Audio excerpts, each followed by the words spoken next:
I'm pleased to be joined on Pioneers Pregame Live, as always, by the manager of your Elmira Pioneers and Andy Drum, ahead of tonight's contest versus the Geneva Red Wings. Coach, getting started, just your overall thoughts on the 12-2 victory in Geneva on Sunday. I thought it was one of the more clean games we played all summer. We hit the ball well, we ran well, we pitched well, played good defense, so I thought all around we played really good baseball. You mentioned prior to Saturday night's ball game how frustrated you were with hitting with runners in scoring position. A couple of those same themes occurred on Saturday, but not on Sunday. What was the difference? I think we were just more aggressive early in the counts. I think a lot of times, especially with runners in scoring position, we work into a tough count, 0-2, 1-2, where we feel like, we got to protect the plate now, especially with how bad these umpires have been. I mean, we saw the guy on Sunday punch out 3 or 4 guys on balls that bounce. So, yeah, I think we just got to be a little bit more aggressive early in counts and try and put barrel on ball. Do you think it's a lot easier when you're going up against a fastball-heavy pitcher like you did Malachi Morgan on Geneva's end on Sunday? Yeah, we hit the fastball really well. I know a lot of slower velo stuff we've struggled with. A couple of pitchers from Newark that throw like 78 we struggle with. But anything fastball-wise, we tend to jump all over it. What are the benefits and challenges of facing a pitcher who's maybe wild like Malachi Morgan was on Sunday in terms of then you don't know when he's going to throw strikes? Does that really change the hitting approach or not? It can. I mean, we have a lot of guys that don't chase pitches out of the zone. Brandon Dubeck being one of them, Carl Wagner. So we have some guys that have a really good eye for the zone, and I think that's where some of these umpires frustrate our hitters. We saw it with Michael Palmer on, Saturday night.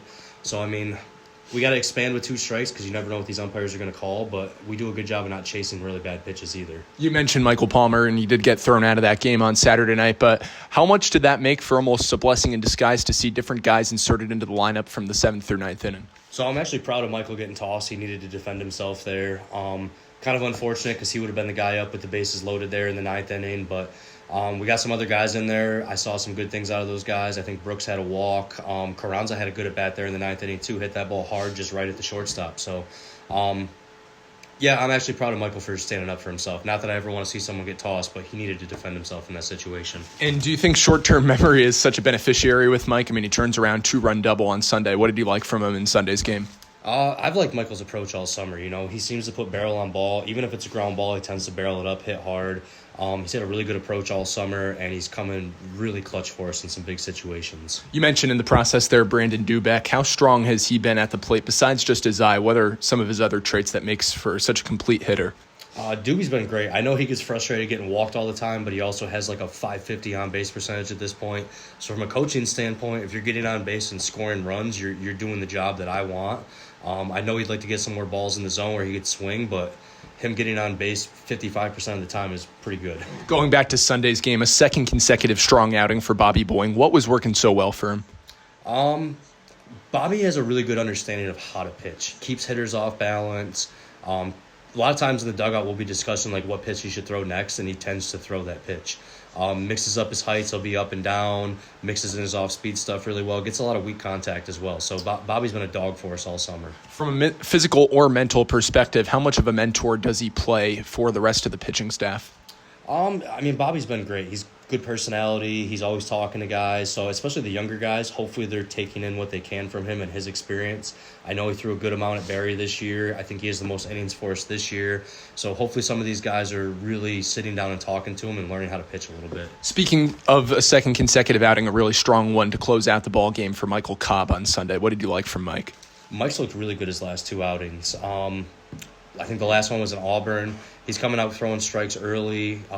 And I feel like if you get ahead in the count, especially in a wood bat league, college wood bat league, the hitters are going to make mistakes. So Mike has looked really good his last 2 outings, and hopefully he continues through the rest of the summer. Tonight, you turn the baseball over to the southpaw Ty Hodella, making his first home start as an Elmira Pioneer.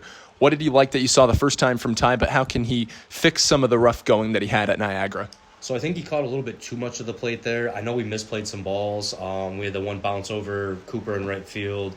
We had another one in left that I thought should have been ran down, a little tougher of a route to get to. I like that he gets ahead early, but maybe not catch as much of the plate, try and hit the corners a little bit more. How important was it to bring in a guy like Hodella mid-season that can especially mentor lefties in the bullpen? We mentioned Michael Cobb, maybe a younger guy like Andrew Jones as well. Yeah, anytime we get guys here that have experience playing at the college level and other summer leagues, I always hope that the young guys really gravitate to them and try to pick up as much as they can. Experience is such a big thing, especially a guy like Jonesy. Couldn't think of his name there for a second. But a guy like Jonesy, like he's young. I think he's 17 years old, so he has the talent. It's just kind of learning the mental approach to playing at this level. And you spoke about mental approach. How important is that now in the final 2 weeks? You see on the big board outside, counting down games to playoffs, a couple games in hand that you guys have on both Newark and Jamestown. How important is it to be mentally sane at this time of year? Oh, it's very important. Every game matters at this point, especially trying to get into the playoffs and then hopefully playing for seeding position in the playoffs too. So, yeah, we just got to keep playing smart baseball, not make mistakes, and not beat ourselves every night. One last question. TJ Grimesti was named to the West Division All-Star team today. What's one word that you would use to describe TJ Grimesti's play and character both on and off the baseball diamond? TJ's just an absolute dog. Kid's dirty all the time, steals bases, runs well, plays good defense, cannon for an arm, and obviously great approach to the plate. I mean, everything he hits is barreled up and hit hard. So TJ, very deserving of that All-Star spot, and I thought we should have had couple more guys on there, but like I said, TJ is very deserving of that spot. Awesome, Coach. Thanks for your time.